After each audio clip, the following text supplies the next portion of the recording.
I was playing around with a thought on the show earlier today on Fault Lines, and I thought to myself, God, man, Donald Trump could have, and maybe even should have, won the black vote in 2020. Now, he didn't make a play for that vote. He didn't care about that vote. He barely, meaning half-ass, played for the vote. But if it was me and I was Donald Trump's advisor, I would have told him exactly how to go about ensuring that in 2020 he gets the black vote. Because whether the Republicans realize it or not, they have somewhat of a fundamental problem that Donald Trump experienced in 2020. Math. The problem that you have is math. Math and demographics. If you just let it edge on and on and on, there will be a point of a minority majority. Meaning you may have more whites in the country overall, but from the standpoint of all the minority races coming together, that may be more.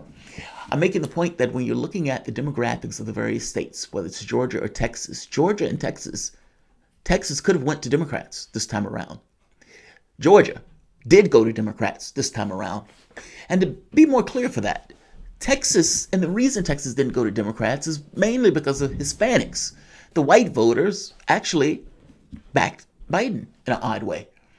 Now, the Democrats believe that Hispanics are just kind of automatic in the same way that African Americans are, and that's not necessarily true. They're different point of views.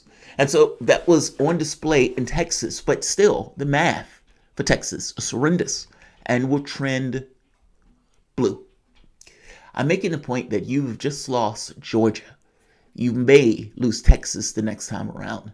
The math, in and of itself, is against a Republican winning the presidency. Take a look at this map for the moment. This is what the map looks like.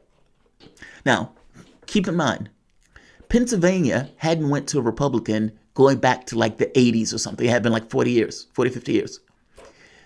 Wisconsin, Michigan were basically Democratic strongholds. Now, the fact that those states went to Trump is just a fluke. And it's not necessarily a fluke. I just mean running against Hillary Clinton, both of these people were hated. And yeah, I mean, she ran an inert campaign every bit as much as Joe Biden. The difference in this race is Trump is president, and he does have an albatross around his neck with the COVID-19 and the response to the COVID-19 and the putting the kids in cages. And there's a litany of things. But Donald Trump still didn't do all that horribly in regards to the race. I'm making the point that despite the fact that Joe Biden was able to win this race was close. But as you go further in time, these states and the demographic of these states are horrendous for Republicans. Meaning that inert Joe Biden that didn't have to offer nothing, that didn't have to do anything, is basically the guy that you're going to get because the math itself almost dictates a win. That is not good for America. That is not good for me. That is not good for the left. That is a horrendous outcome, where the math in and of itself is the thing that drives the behavior of the race, not necessarily candidates vying for the vote. This shit is a scam all the way through. However, if I was there, if somebody had sense enough to find me and say, hey, we need you to give us tips and pointers on how to get through this. In the Democratic Party, within the context of the left, you have the politically abused spouse of the left, progressives. Politically abused spouse of the political spectrum. Am I saying that right? Abused spouse of the political equivalent of an abused spouse. That's what I'm trying to say. Lefties. These guys vote Democrat, despite the fact that Democrats hates their guts, doesn't give them anything, accuses and blames them of everything, talks about them like, they're dogs during the primary, and then have this expectation that they're going to get their vote. And guess what? That expectation usually is fulfilled, which makes these guys, again, the battered wife. Slap you, sleep with the maid, not wash my hands and fix your sandwich while you're watching me do it, and desert and get angry if you don't eat it. Yeah, the political equivalent of an abused spouse. That's what the left is. They continuously back candidates, incentivizing Democrats to do exactly what they do when they take advantage. Thanks for your vote. Now go away. This is a horrible outcome for them. Because, again, this is you being stuck in a situation where you have this kind of subservience to Democrats. And the only way through that is to extricate yourself from the party and deal directly with the mechanism that's underlining that particular logic and that particular framework, meaning you have nowhere else to go. And the answer to that is, yes, we do. We can fucking leave. And we're going to leave by the tune of the millions, and you're going to fail over and over again. Yes, there are political consequences, but they are areas of life to which we sometimes must subsist in order to correct this broken, declining political system. It's not that I love it. It's that the focus and the fight needs to be under the guidelines of policy, because the idea of focusing for a party and trying to give that party any level of advantage is a loser and a non-starter and would always be used to incentivize their behavior to continue to use you. You must deal with this element of you have nowhere else to go, or you're going to be forever stuck with this motif of an inert Democrat that offers nothing, is entirely bought and corporate funded, with a Republican that is incrementally, at least on the books, worse.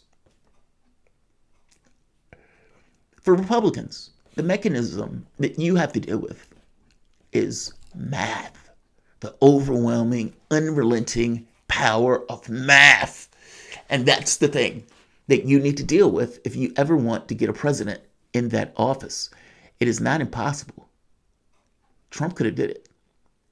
And if, let's have a counterintuitive or counterfactual for the moment, that I, codename Axelrod, come in cloaked in black, and they said, Mr. President, or we have a secret weapon. We need to be able to win this race. And we realize there's a problem. There's an existential problem. What's that? Math. Math is the problem, sir. We need to deal with the math. And this man, the secret weapon, Axelrod, he just goes by that, is here to help us. This is what I would have told Trump and the Republicans, believe it or not, on how to beat Joe Biden. And not just beat Joe Biden, but serve up an entire political realignment in this country in a way that we have not seen in 50, 60 years. Republican Party, if you ever want to win again, here's your playbook. Welcome to the Soapbox.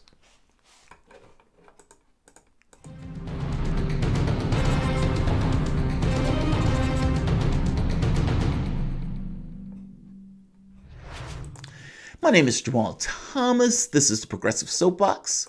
Guys, if you dig this content, please like, share, and subscribe. You can always support this content through PayPal or Patreon. I'm trying to find my right screen. There we are. This content is brought to you by you, and I appreciate you the opportunity for allowing me to do it. So, the unrelenting power of math. That's my argument, in the sense that Republicans are going to have a problem if they're trying to get into the White House with a map that looks ever increasingly blue. Like these, states. And when Texas go, that's it. It becomes a lock in perpetuity. But it doesn't have to be.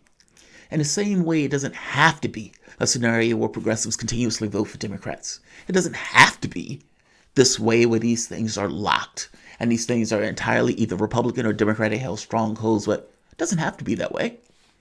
Donald Trump had the ability to do something that not many other presidents could do, and he had the credibility to do it. In the same way that Nixon went to China, a Republican, yes, because he's a hard ass, can go to China because he has all the credibility in the world for being a Republican. So if he does it, it's okay. If Bill Clinton destroys Glass-Steagall, or gets rid of, destroys welfare, or for that matter, explodes the prison population, well, it's a Democrat. It's okay because he's doing it. Meaning the fact that this is a ghastly right-wing policy, and that's a right-on left-wing policy to have that conversation, that matters less. It's more so the coverage that the individuals had from the credibility in their political tribe. I'm making the point that Donald Trump, however, had the credibility of white America, especially white men. And because of that, if it was me and I was advising him, I would make the point to him that your problem is that there are several areas that you need to break. And one of those constituencies is the black vote. My first point to him would be get the black vote. Now, the people in the room are going to be, oh, dude, what the fuck are you talking about? They're going to be skeptical. They're going to be throwing their pens and pencils on the table. You brought this guy in, calling him Axelrod, and then I stay quiet until everybody gets flustered and finishes. And I make the point that one way or another, you're going to start losing massive states that is going to put that out of range. If the mechanism that the Democrats uses to win is the black vote, and that is the vote that is being taken advantage of, that is the vote that has been articulating that they are being taken advantage of, but don't necessarily have a way out or know how to get out, deal with that. That's their weak link. Attack the weak link. Hillary Clinton got like 88%. Obama got over the 90%. But what if she didn't get 88%? What if she got 70%? What if Joe Biden didn't get 80-something%? What if he got 70%? Meaning, what if you took your tally of the black vote not to 51%? You don't even need to do that. What if you took that tally to 20%? What would that do to the electorate, especially depending upon the states that vote goes up in? Now, that's the first question. Meaning, is it true that if the black vote is pulled from Biden to the tune of, let's say, 10 or 15% higher and given to Trump, that Biden, just like Clinton, would have a hard time winning if it may even be impossible for her to win because of the amount of support that they rely on from that community? Is that true? Now, the way I function when I'm thinking through a puzzle, if that's true, then the question becomes, how do you get to a situation in political affairs where the Republican Party has become less onerous, or less, horrendous, or less disadvantageous to vote for, less offensive to vote for? How do you do it? And is it possible? Now, the people in the room are going to be incredulous because just like the mainstream media and everybody else, they're accustomed to these political ideas that are fixed for some reason. That here are the hard states and here are the other states that are going to be swing states. Here are the states that are red. Here are the states that are blue. We have 50% of the public that don't vote. The other 50 does vote. And there's no real inquiry into that stuff in any real terms, nor is there trying to push it, just accept it as is. From my standpoint, I would try to make the point to him that, all right, if you agree with me that that's enough to destroy basically Democrats' chance of winning the race, then the only question is, how do you do it? Meaning, what are the things that you want to get accomplished? And within the context of those things, what can you give substantially? No bullshit. You are attempting a political realignment in the United States. And the same way the Hispanic vote goes like 60-30, you want the black vote to do the exact same thing. Your press, your push, your tenor, the entire conversation that you and the Republican Party should be having is, how do we get 15 to 20% of the black vote? And how do we create a new political reorientation where Democrats can't just hoard this group? And this group that is looking, praying for something else, gets a lifeline and an olive branch. I would tell them, you do that. Obama is going to go through doing the bombing. Republican is going to do the bombing. Well, they'll give you a pass on that. The covert coups and whatnot. Black America will also, just like Obama, give you a pass on that. The mainstream media is not even going to bring that up all that much. The putting kids in cages, we're going to be pissed off at that. But that's not so reprehensible because, again, Obama was also caught doing that. From the standpoint of tax cuts, yes, you're going to give grotesque tax cuts, but you're a Republican, so on some level you're expected to give that grotesque tax cut. And again, Obama also gave a tax cut. So as we're thinking about it, the big ticket items that you really, really want to do, Black America is not going to care. They didn't care on Obama. On the flip side of that, the focus needs to be on economics. Let Democrats focus on identity. They have the woke stuff. You focus on the brass tacks. We are going to be the party that ensures that you are going to increase your standard of living, we're going to increase your wages, and we are going to give you a plan on how we're going to do that. And you follow through. if that's investment, if that's job guarantees, if that's, I don't know, something in various communities that is real and substantial, if that's training programs, whatever that is, it needs to be able to show clear results, and you need to be able to detail how this has made various people's lives better. They're Republicans, so I realize they're only going to go but so far. But that doesn't necessarily excuse not being able to make an economic message. And, by the way, if you did do something that was expansive by Republican terms, your base will give you a pass on it because you're Republicans. Even if you shed a few percentage points, what you gain decapitates your opposition. That's politics, right? I mean, it depends on your donors, I suppose. But I would make the point that you would become more effective at serving your donors if you could actually decapitate the Democrats' ability to grab the black vote. You don't necessarily have this option stuff. Yes, you may be able to try to garner enough support once again. You may try to do another Trumpian win, but that gets harder and harder decade after decade. At some point, there has to be a reckoning, a reality check of how are we going to keep growing or keep going in the face of this math. Democrats winning victories that they are not entitled to because that party basically gives away an entire demographic of the vote. You have the option of making a real play for the black vote. And I don't mean a bullshit play. I mean a legit play. Not the platinum plan stuff. I am talking about very clear, articulated objectives from a standpoint of work, from a standpoint of education, from a standpoint of job. I don't care how you need to frame it. I'm making the point to you that if your objective is to win, your path goes there. Now, yes, the Democratic Party may try to, up the ante and everything else, but oftentimes they're focused on this notion of identity. I'm making the point that your party does have the capability of making a business argument that deals with a particular community in a way that is not, grotesquely offensive. If the Republican Party can't come up with an economic plan that would put money into the pocket of a particular race and a particular demographic that's been disadvantaged in this country, you can even make the libertarian argument that, hey, our investment in this is necessary in order to mend the gaps from things that took place in the past. I don't care how you need to sell it. You can sell it however you want to sell it. I'm just making the very basic point that a severe, real plan from the Republican Party would undermine and undercut the Democratic Party's ability, which will decapitate their capacity to win. Will they ape you? Maybe. Will they ape you in that first session? No, they will not. That would be a fight. They would say you don't believe it.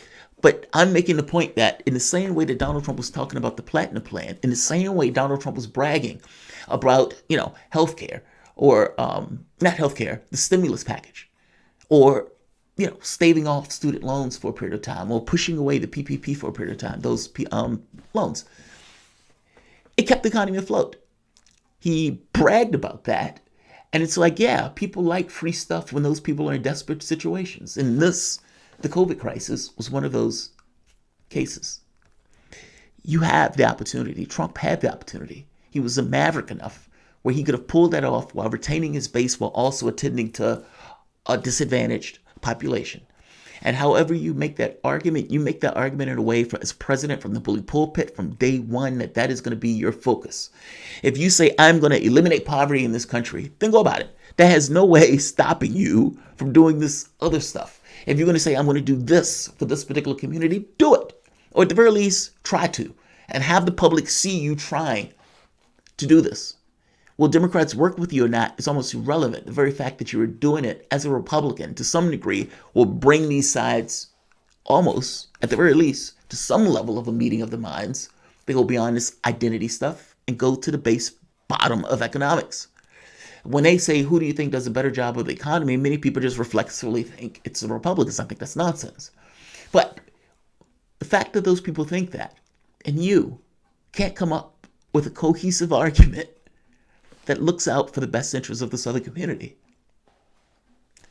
the day that you do will be the day that the political alignment shifts in this country.